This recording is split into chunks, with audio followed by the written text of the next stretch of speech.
Should you transfer funds from your pension pot into an ISA? This may be the most frequent question I see pop up, particularly on my YouTube videos, and it's understandable why.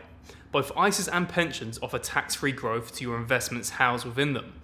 But above that, the two accounts function in a very different way. So in this video, I'm going to run you through reasons why you should move money from your pension pot to an ISA. So our first reason is to utilize tax allowances to maximize savings between your pension and ISA. Let me explain. When you put money into your pension pot, it is treated as a contribution of pre-tax income.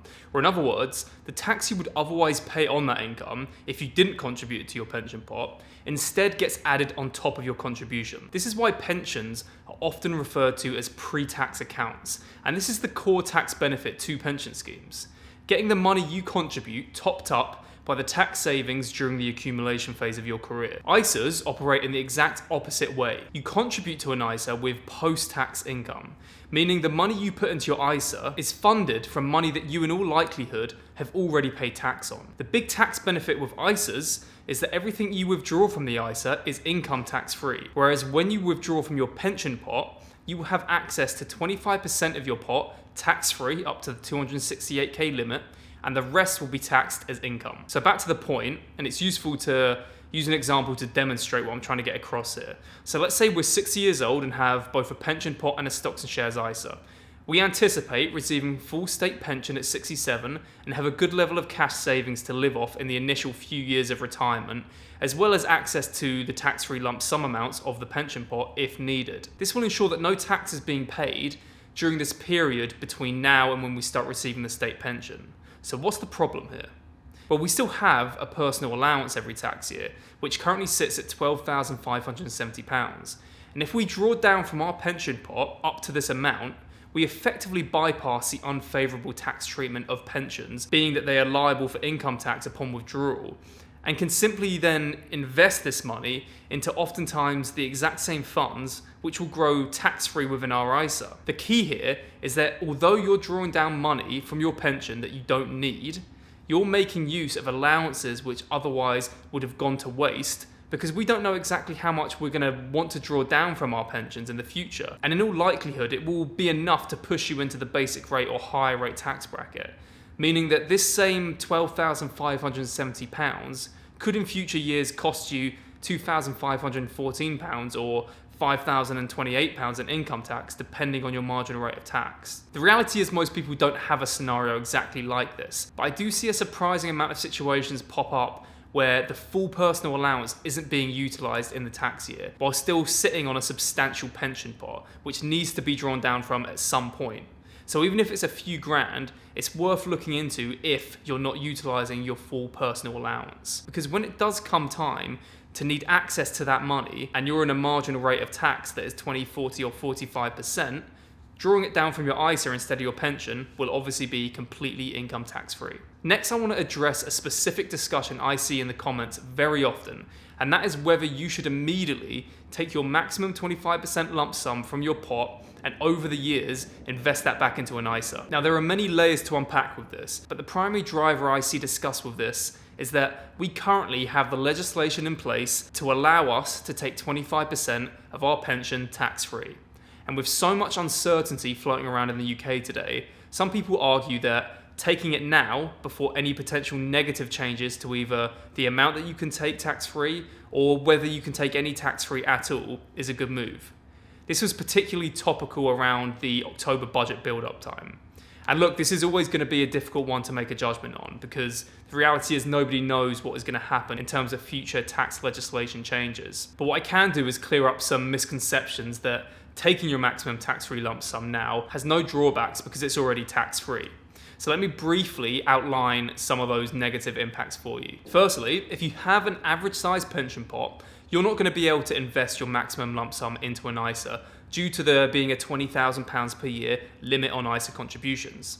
This means that you'll likely be sitting with excess cash, which you'll either need to invest into a savings account, in which case you'll likely see significantly lower returns on investment compared to it being invested in equities within your pension pot, or invest the excess amount into a general investment account, which does not provide tax-free growth, meaning that capital gains above your annual capital gains allowance would be chargeable when you liquidate those assets. In either case here, there's obviously a drawback compared to leaving it within your pension pot to grow exempt of capital gains tax. Another reason this has a negative impact on your overall position is to receive the full lump sum amount, you need to crystallize your entire pension pot. And yes, crystallizing the pot doesn't mean that you need to take the rest of the funds as income and be liable for a huge income tax bill, because you can simply leave the rest of those funds invested and draw them down flexibly over retirement. However, if you left these funds uncrystallized, as the investments grow in value, so does the amount of tax-free cash that you can withdraw down the line. Whereas you already crystallized all the funds in this case, so no matter what, no further 25% tax-free amount can be withdrawn here. So you're missing out on what is effectively an increased amount of tax-free cash if you rush in and take it all at once. All this being said, however, if you're truly concerned about future legislation changes, then this is a legitimate reason to begin transferring over what you deem to be an appropriate amount from your pension to an ISA in order for you to feel comfortable that you've at least sufficiently hedged against future legislation changes. I just hope that what I outlined in this section helps you make a decision that is informed in terms of what you'd be missing out on if no changes actually take place. A quick plug here before we get into my favourite reason to transfer funds into an ISA. If you're interested in working with me one-on-one in any capacity, from one-off financial plan creation to a long-term advisor relationship, please reach out to the email in the description. So next is a mix of changes to your marginal rate of tax and uncertainty. This one is pretty common and I'll explain why. Let's say you're 55 and ready to retire, and again have both a pension and an ISA. You're comfortable that over the next 10 to 15 years, you can quite accurately project out what your anticipated income needs are because you don't anticipate sweeping changes to your lifestyle during this time. A fairly common occurrence in my experience working with clients within this age range. So your goal is to have an income of say 40 grand a year during this first 15-year period of retirement. But subsequent to this, you're finding it difficult to project out your needs, just based on not knowing whether, say, healthcare costs will increase for you, whether you'll be looking to have a few years of heavy spending on, say, more holidays, large family events, etc. The point is, you're unsure of what your income needs will be from this point onwards, but you know you're certainly not going to be needing less than the basic rate limit, which today would be anything under £12,571. So in this case, we're confident our marginal rate of tax won't drop, but we feel like it has a good chance of potentially rising in coming years. Well, in this case then, it may actually be beneficial to pull more from the pension pot than we currently need, as long as it falls within our basic rate band. So in our case, we could withdraw a little over 10 grand more from our pension pot each year.